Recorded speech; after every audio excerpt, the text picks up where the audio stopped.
Rufa Gutierrez inaming nabigla kung saan sila dinala ni Sunshine ni Atong Ang.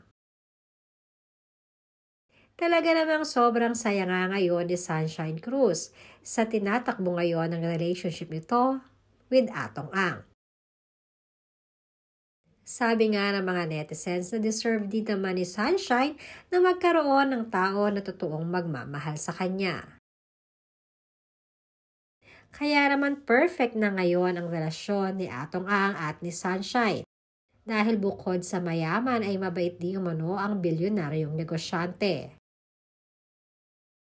Kamakailan ay nagdiwang ng New Year si Atong kasama si Sunshine, mga anak nito at ang best friend ni Sunshine na si Rufa Gutierrez. Kasama rin ang kanyang mga anak na sina Venice at Lorraine. Bukod sa mag-best friends ang kanilang mga magulang, ay mag-best friends din ang kanilang mga anak. Sa mga videos na nagsisirculate sa social media, halatang sobrang happy si Sunshine at ganoon na rin ang kanyang mga anak para sa kanilang mami.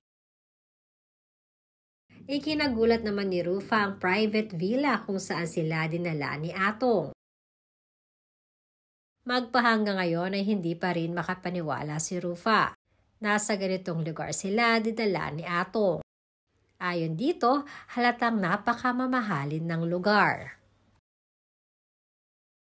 Isa pa ay ito daw ang pinakamahal na villa na kanilang napuntahan. At syempre, all expense paid by Atong Ang. Hindi rin maitago ni Rufa ang kanyang kasiyahan para sa kanyang best friend na si Sunshine. Pagkatapos daw kasi na naging relationship ito kay Maki Mathay, ay dumating na rin kasi si point si Sunshine na sumusuko na ito sa kanyang buhay pag-ibig. Ito ay dahil na rin kinu-question din ng aktres kung bakit gano'n ang nangyayari sa kanyang mga nagiging relasyon.